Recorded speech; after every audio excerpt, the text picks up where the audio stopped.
Disclaimer: the voices and images in this video are made with AI technology and do not represent their real-life counterparts or affiliations. They're for parody and entertainment use only, and shouldn't be taken seriously as such. Viewer discretion is advised. Welcome back, everyone. Just a recap for anyone who's been following along so far. Each player has had a chance to introduce their character and to get a feel for the mechanics of Pathfinder 2e, as they found their place within the setting of the story. Starting with Baramir Opal, a dwarven cleric has sailed over from their hometown and just arrived into Prosper with a vision given to him by his god to prevent disaster and reach an unrevealed goal. Then we followed Walcorin Hedge, a half-elf ranger and local in Prosper, discover possible slavers known as the Bagmen, within Prosper planning something big within the city itself. When that plan is supposed to happen, we don't know. Afterwards, we watch Trimdal, an awakened animal monk, take a step back from the norm of adventuring and trying a hand at retail work at a potion shop, run by a gnome named Cabby Runehand. This, however, led to the confrontation of Zagreus, a goblin mob boss of sorts, and a fight with his goons later on that night. Last but not least, we viewed Byrix Jogal, a lizard folk witch, try to navigate the city with his traveling companion, Firizar, or Guy for short, while finding a way to learn Common as quickly as possible. All four of you, however, managed to get in trouble with the law in some way as we converge all the different perspectives into one cohesive storyline. Hey guys, real quick. Before we go into this session, I have an announcement. Oh, what is it, Kim? Yeah, Kim, is there something wrong? I swear, if you say you are quitting as the GM, we're gonna have some words. On Gang Donnie, I just started my new life as a lizard boy and I refuse to end it so soon. No, guys, chill. It's nothing like that. I just wanted to say that since we've all been playing for a while and so much has happened, I think it's more than fair if you all leveled up. Yes, that's what I'm talking about, Kim. Finally, my boy Trumdal gets stronger. I have no objections either. I think it'll be more interesting to have more spells and mechanics added to our characters. Same here. I've been looking forward to upgrading my ranger. Well, what are we waiting for? Let's get to updating our OCs and get back to the game. I'm still feeling the chills from the last session. Fantastic. With that said then, who wants to go first? You already know Donnie D is going first. For my level 2 upgrade, my max health increases from 24 to 38, and my AC increases from 17 to 18. I get a +1 to all of my trained and expert skills, most notably and most hugely, my unarmed attacks. I also get 1 class feat and 1 skill feat, so I'm gonna choose Crushing Grab, which lets me deal bludgeoning damage equal to my strength modifier to any creature I have in a grapple. And I'm gonna choose the Eyes of the City skill feat, which lets me use my diplomacy or society skills to track down targets in a settlement. That's all from me. Take it away, boys. Ooh, me next. For my level 2 upgrade, my max health goes from 21 to 34, and my AC increases from 16 to 17. I also get a +1 to all of my trained and expert skills, as well as a class and skill feat. I'm going to choose Quick Draw, which lets me draw and attack in the same motion with a weapon that requires to be reloaded. And I'm going to choose the Slippery Prey skill feat, which allows me to escape from my bonds easily. And the penalty for repeated attempts is lowered. That's all from Big Ranger Bush. Who's next? I'll go next. My level 2 upgrade brings my max health from 17 to 26, and my AC is raised from 14 to 15. I get a +1 to all my trained and expert skills, and I have access to a skill and class feat. So for my class feat, I'll pick the Cauldron feat, which lets me create oils and potions with my craft activity skill. I immediately gain formulas for 4 first-level common oils and potions that are learned by my familiar. I can create 1 temporary oil or potion from the formulas chosen, and they last for 1 day. The formulas I choose are the following: Nectar of Purification, Minor Healing Potion, Anti-Venom Potion, and Oil of Potency. Moving on to the skill feat, I think I'll go with the Lie to Me skill, which lets me use my deception skill to weave traps in a conversation to trip anyone up if they attempt to lie or deceive me. I also get another rank 1 spell, so I'll pick Briny Bolt, which lets me hurl salt water at a target for 2d6 bludgeoning damage, and they're blinded for 1 minute or until they spend an action to wipe the salt water away. That's it for me. Your turn, Obama. All right, save the best for last. My health increases from a 21 to a 32, and my AC goes up from 18 to 19. All my trained and expert skills are increased by 1, and I get a class feat and a skill feat as well. The class feat I'm going to choose is Communal Healing, which says whenever I cast the heal spell on a single target, I get to choose a willing creature within the range of my heal to regain hit points equal to the heal spell's rank. For the skill feat, I'm going to choose Titan Wrestler, which allows me to attempt disarm, grapple, reposition, shove, or trip actions against creatures that are 2 times the size as me. Lastly, I get a rank 1 spell to add to my repertoire, so I'm going to choose Benediction, which grants a +1 status bonus to AC to any allies within the emanation. Once per turn, I can sustain the spell to increase the radius by 10 feet, and Benediction counteracts Malediction. That's all from me, Kim. Wonderful. Before we continue the story, I have one more surprise for all of you, which is the introduction of the hero point system. At the start of this session, and whenever I feel like it is appropriate, you all will receive a hero point that can be used to re-roll any dice roll made, and you can hold up to 3 at any time. In the core rules, it's suggested that you hand one out every hour, but you guys aren't a bunch of babies that need to be handheld the entire time. So instead, I'll be giving them out under my discretion. Henceforth, you all receive 1. Oh boy, a good boy point. Thanks, Kim. Damn, I could have used this in the last session. At least he's being merciful to us. My rolls haven't been too hot either. Hey, Trumdoll doesn't need any dice roll crutches because he is that awesome, but I won't turn down a freebie. Okay, with all that settled, let's get right back into the game. We hard cut back to Baramyr's point of view, and the hands of one of the figures suddenly rushes towards you. Ah, Jesus, I forgot we left off here. I shield myself, Kim. You raise your hands and protect yourself from the danger careening towards you, preparing for the worst, and then nothing. You feel no impact hit your face and body, but instead, you feel hands clasping onto your arm with no hostility whatsoever. You look up and your eyes begin to adjust to the dark ambiance of the cell, and you can clearly see each of the silhouettes standing before you. One is a tall, slender man with pointed ears and short, steel hair. Another is a large elephant man with huge muscles and flowing golden hair. And lastly is a bearded, older-looking Eruxian with dull white scales and dragon-like horns. He is shaking your hands in excitement. Well, hey there, friend. It's a pleasure to meet you. Sorry to scare you. It's kind of hard to see. Oh my gods, you nearly scared me half to death. Don't just run up to somebody like that. My bad. I guess I was so excited to talk to someone new that I kind of rushed over without thinking. By the way, my name is Byrix. Byrix Jogol. Pleasure to make your acquaintance. Well, despite the jump scare, it's nice to meet you. My name is Baramir Opal, and I just arrived in Prosper today. Hey, you're still shaking my hand? Yep. You can stop now. Oh, okay. I can do that. Byrix stops shaking your hand, Baramir, but he still holds on to it for an awkward amount of time. You can let go of my hand, too. Oh, sorry. I'm not familiar with formal handshakes yet. Kim, I let go of Baramir's hand. Kim, after that interaction, I'm going to speak up. Damn, your first day in the city and you're already in jail? What could a little guy like you do to land you in a jail cell? Well, you see... Kim, I'm gonna peck flex at the dwarf man to establish my dominance. Okay. You start peck popping at Baramir with significant enthusiasm. Please stop that. You're making me uncomfortable. Start speaking then. For fuck's sake, stop peck popping and calm down. Suck my trunk, I'll stop when you start speaking. So, long story short, I might have been in a fight with that guard, Arthur, and he brought me in here. In my defense, he came up to me while I was eating and threw away my food before trying to punch me.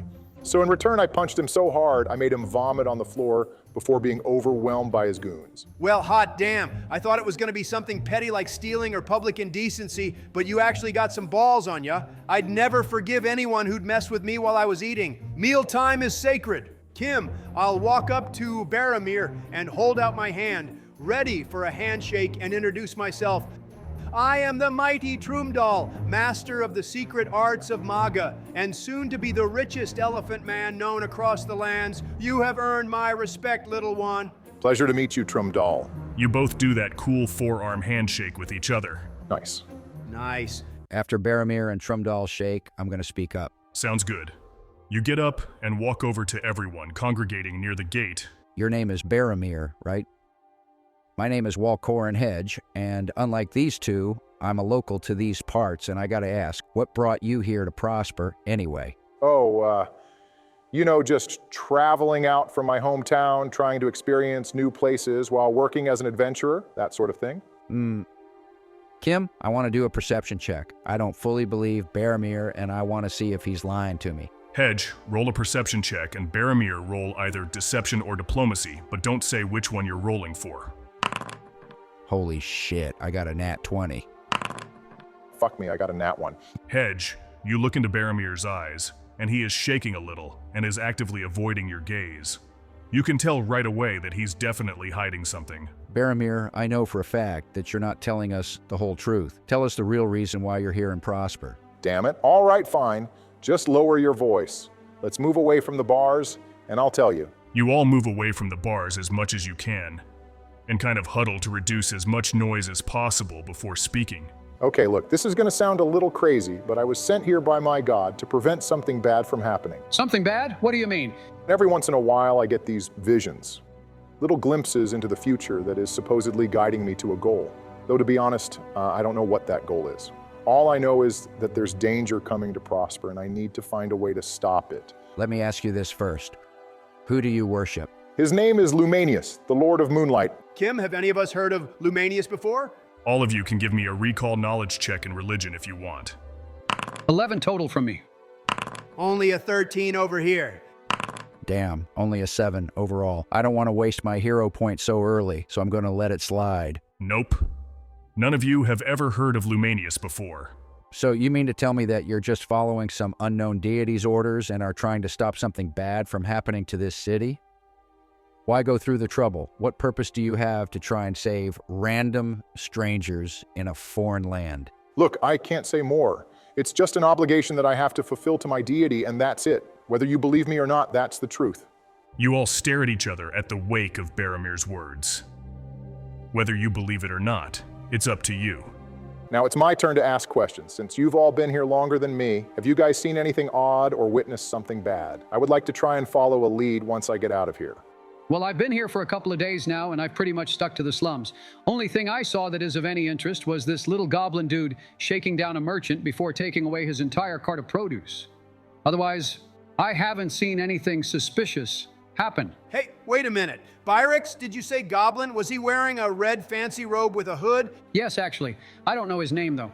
I do. That slimy bastard's name is Zagreus. He was trying to shake down a potion seller I was working for by the name of Cabby. I intimidated the shit out of that boot stain, but he got 3 dudes and an ogre man to jump me later that day. Of course, I beat them all to a pulp. I'm the greatest hand-to-hand combat fighter this city has ever seen. No one can take down Big T.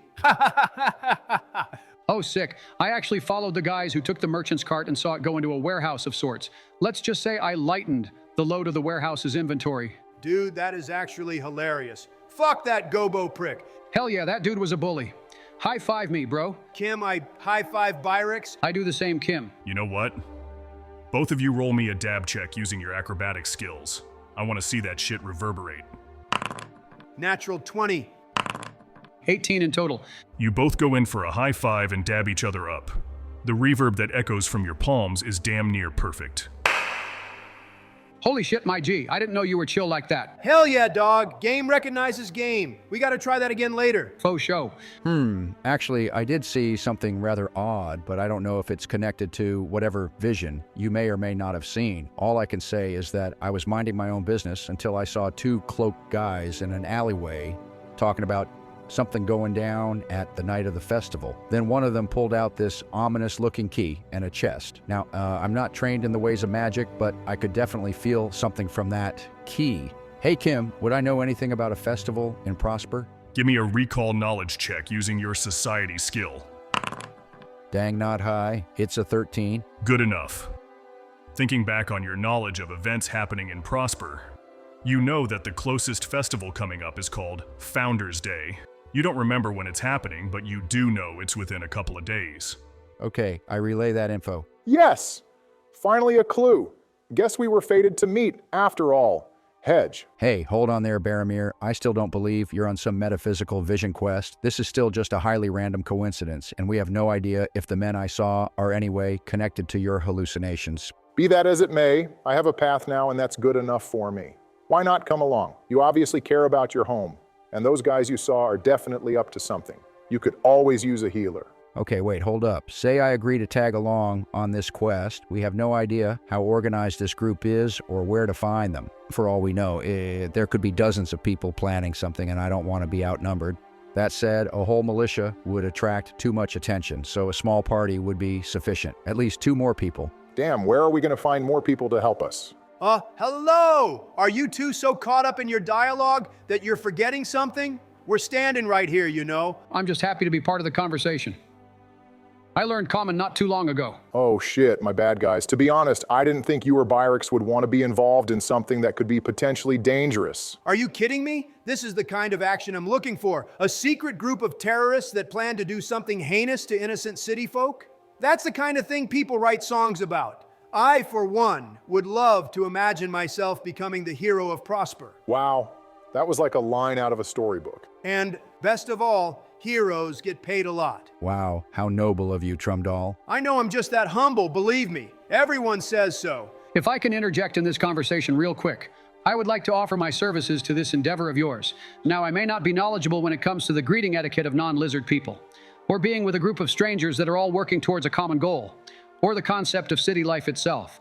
But what I do know is magic and the mysteries of the arcane. If what you say about a magic-infused key is true, then you're going to need an expert on that subject, and I am more than willing to accompany you if you so choose.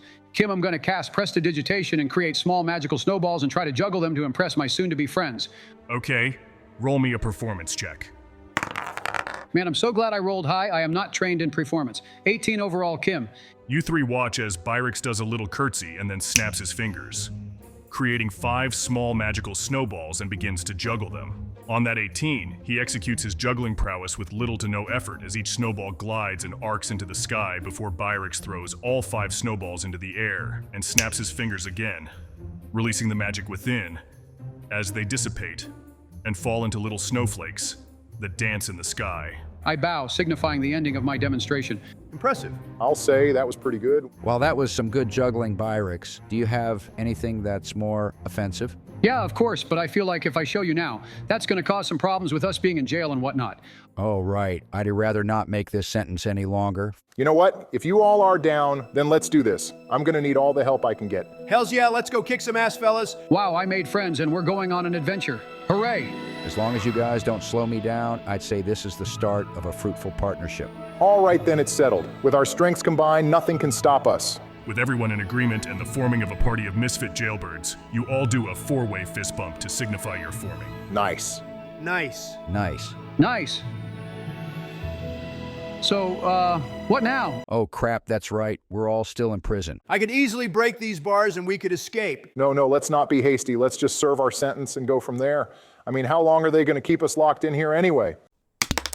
You all wait in your cells patiently as the hours go by. Your only guest being a random guard coming in every once in a while to give you a loaf of bread and water. You are unsure how long time has passed, but if you had to guess, it's probably been about 2 days so far. Well, this sucks. How long are they going to keep us here? Damn, what did you guys even do? All I did was punch a guard for being a dick. Oh, I was trying to wound one of the cloaked men I was chasing, but my arrow ricocheted wildly into a house, and I accidentally shot a guy in the shoulder. At least it was something you did. When I was jumped, I sent this ogre dude flying with a powerful kick, and he crashed into a wall and created a giant hole in some guy's house. Then I get blamed for the damages. Absolutely dumb. I was defending myself. Oh, well, to be honest, I'm not sure. In my case, all I remember is that I ate something, and it had a psychedelic effect on my brain, and I ended up passing out. Before I knew it, I was being escorted away. Something about public indecency and unlawful use of magic in a residential area, whatever that means. Oh, geez, we might be in here for a while. More time passes by, and you all are trying to keep yourselves occupied in the meantime. Hey, you guys. What? I just made up a song. Want to hear it? Oh, I love songs. What is it called? Fantastic. It's called I Hate You Guys. And it goes like this. I hate you guys. You guys are assholes. Especially Barry. I hate him the most. Come on, everyone. You know the lyrics all together now. Fuck you, Trumdell. Where did you even get a harmonica? I found it, don't worry about it. What the hell, man? I didn't even do anything. It's just the lyrics of the song, Barry. Separate the art from the artist, brother. I liked it. It was funny and relevant to our current situation. Fuck you, Byrix. My art is beautiful. While you all are talking amongst yourselves, you hear the clank of footsteps coming towards your cell. You look over and see a guard has come to visit you. Holy crap, is that you in there, Walkie? I've been looking all over for you, you sneaky man, you. Tim, what the hell are you doing here? Boy, am I glad to see you. Likewise. When you didn't show up to grab a pint, I knew something was wrong and went looking all over for you. How the bloody hell did you end up in jail? Well, it was an accident involving a frying pan, an arrow, and a random shopkeeper. But that isn't important right now. Listen, I need your help. There is something going on in Prosper, something dangerous, and we need to get to the bottom of it. We? Who is we? This is we, right here. Actually, my name is Byrix. It's nice to meet you. Oh, you mean the, other gentleman you're sharing a cell with? Listen, Walkie, I'm glad you're finally making more friends, but I don't think you should be looking for companionship while incarcerated. Hey, I have friends, you haven't met them yet. And wait, this isn't about me. Focus, Tim. You need to help us get out as soon as you can. Something bad might be happening on Founders Day, and we need to get to the bottom of it. Founders Day? What's going on with Founders Day? Well, we don't know yet, but these guys and I found some mysterious-looking people with possibly dangerous weapons of mass destruction. Please, you gotta believe me. Hedge, roll me a diplomacy check to convince Tim the gate guard. Hell yeah, that's a dirty 20. Tim looks at you, flabbergasted at your warning of danger, and his face shows a worried expression. He takes some time to process your words before saying, Oh, geez, you've gotten yourself in quite the pickle, I'm afraid. Look, I don't know if what you say is true, but you're my friend and I'll do my best to help. And a friend of Walkie's is a friend of mine. Give me some time and I'll figure it out. Good man. I'm counting on you, Tim. Right, sit tight, Walkie. I'll be back. Godspeed, Tim. Hurry. With that, Tim hurriedly walks away from your cell. Great, so what now? More waiting? There's nothing we can do for now. I trust Tim will be back soon. I do hope he comes around soon. Trumdoll's plan to break out of here is sounding more enticing with each passing minute. Kim out a game. I swear to God, if the next 3 episodes are us waiting 3 IRL days to serve our sentence, I'm going to get violent. Relax, everyone. While your perception of time is skewed since there are no indicators, it doesn't take long before you hear the clank of footsteps walking over to your cell. You all look up expecting to see Tim the gate guard again, except this time he is accompanied by another guard, one that you all are quite familiar with. Oi, listen up, all of you. It has come to my attention that your fines have been fully paid. By the laws of our fair city, you are now free men. Do what you will, but next time any of you step out of line or cause any commotion, the consequences will be much more severe. I'm especially keeping a close eye on you. Arthur points to Baramir with ill intent. If it were up to me, I'd have you spend more time down here. I know what I saw at that inn, and let me tell you something. Whatever you were doing, I'm gonna find out about it. I stare him down, but I won't say anything to him. You stare up at Arthur's calm demeanor, which stares back at you coldly. Watch yourself out there. Tim, Yes, sir. escort these men out of my sight. Right away, sir. Arthur walks away in a different direction as you all begin to follow Tim out of the cold, dank jail cell and into the open air of Prosper once more. Ha ha. Yes. I knew I could count on you, Tim. I owe you big time. Oh, it was nothing, really. Always stand up for your friends in need is what I say. How'd you get us out? I thought we'd be in there for way longer. I don't know. I was starting to feel nostalgic being in there. Back in my younger years, I spent quite a bit of my youth being trapped in caves or small enclosed spaces with little to no food. Of course, it was just a game, though, so I wasn't in any real danger. My gods, what kind of game is that? I'm not sure, to be honest. The other hatchlings I played with would often throw me in a cave and shove a big rock in the entrance so I couldn't escape. Sometimes they would also toss me in a deep ravine, or they would grab me and leave me out in the middle of the tundra as I slept soundly. Heck, I remember this one time they tied me to a giant bird monster and sent me flying into the sky. I always came back, and honestly, it was hilarious. Talk about good, clean village fun, am I right? Ha ha ha ha ha ha ha ha.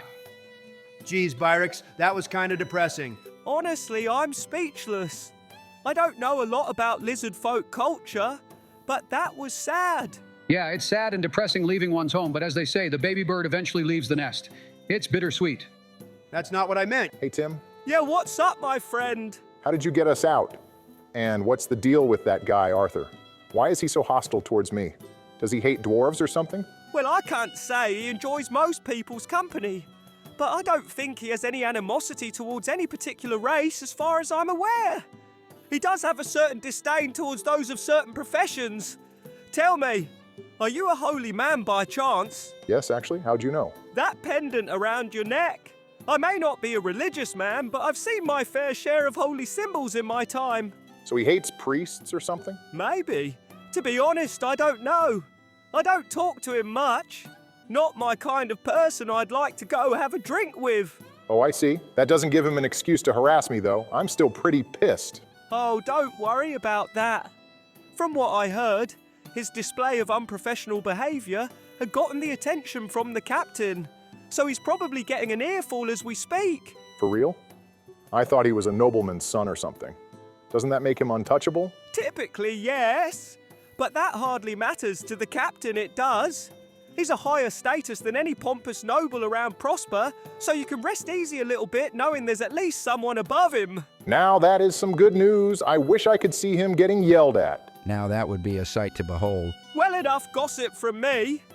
You're all free men once again. Woohoo! Freedom at last. Finally, it's good to be out of that cell. You said it, Trumdoll. I need to sleep in a real bed as fast as possible. Hey, wait a minute. I got distracted by Byrix's childhood tragedy recollection that I never got my answer. How did you get us out of jail? Oh, well, I had some help, of course. I went around and asked if anyone could help me get you guys out, because it was not cheap, let me tell you. So who did? Who did you ask for help? Oh, well, I asked the one guy I knew who could help at times like these. In fact, he said to come by this shop once you're out.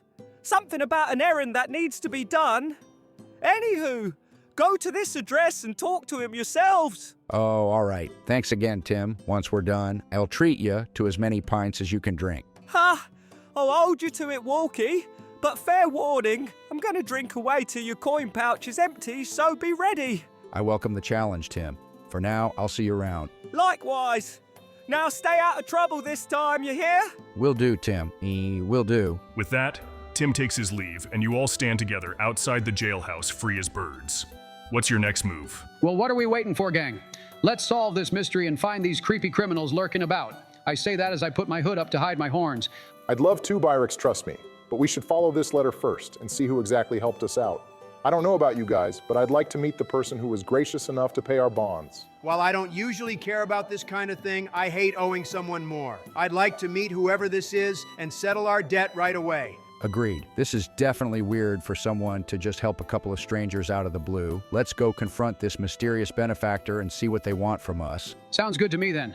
Let's go find this guy. All right then, let's go to the address of this note. With all of you in agreement, you make your way back into town as the sun starts to lower in the sky as evening time sets in. You all follow the note to the address that's written on the parchment till you arrive at a run-down shop. The walls are all beat up and degraded, and the sign above is crooked by a few inches. This place has definitely seen better days, and you're not even sure if it's open with how vacant it looks from the outside. Well, this is the place. Are you sure? This place looks like it could collapse any time now. I don't know, it looks rather charming. Definitely has a very lived-in vibe to it. This place looks as charming as a crack den filled with drug addicts. At least a drug den would be filled with people. This place looks abandoned. Barry, are you sure we're in the right place? Here, look at the paper yourself. I'm sure we're in the right place. Hedge, you read the parchment and read the sign above the establishment. It is called the Cured Cockatrice, and it matches the name on the paper. Oh, well, damn. Guess this is it. As you say that, you all spot the lights are on inside and you smell the familiar scent of grilled meat coming from within. Huh? Oh, wow. Is that the smell of grilled meat? My mouth is watering. Come on, guys, let's head inside. I want food. Yeah, let's go. It's time we meet our benefactor. Oh, I have a bad feeling about this, guys, but fuck it, let's go. You all make your way to the front door and head inside. The interior is old, but surprisingly maintained compared to the outside. It's like you're stepping inside of an old-timey bar with wooden tables and chairs scattered about, as a hearth glows faintly as the charcoal within burns with soft orange light. As far as people go, all you see is a man behind the bar, cleaning some tankards with a rag, and a rather small man drinking alone on a bar stool. I whisper to everyone, is this the guy we're supposed to talk to? I whisper as well. I don't know. Barry, what does the note say? I whisper back. All it said was, meet me at the Cured Cockatrice. I don't have any descriptions for who wrote this. I shout to the lone dude drinking, Hey, are you the guy Tim is talking about? We've come to settle our debt so long as it's not illegal or boring. Trumdal, what the hell are you doing? You guys are being a bunch of babies and are standing there awkwardly. I'm getting straight to the point. As you shout those words, the man looks at his drink for a couple of seconds before taking another sip. As he turns around to meet all of your gazes, he says this to all of you. So you all have finally come. Right then, let's get started. I got a job for all of you. Wait, what the hell? Trumdal, is that you? What the fuck? Cabby, why the hell are you here? And that's all for this episode of Tales of Tseldora, folks. Next time, we find out why Cabby freed our presidential Pathfinders from jail.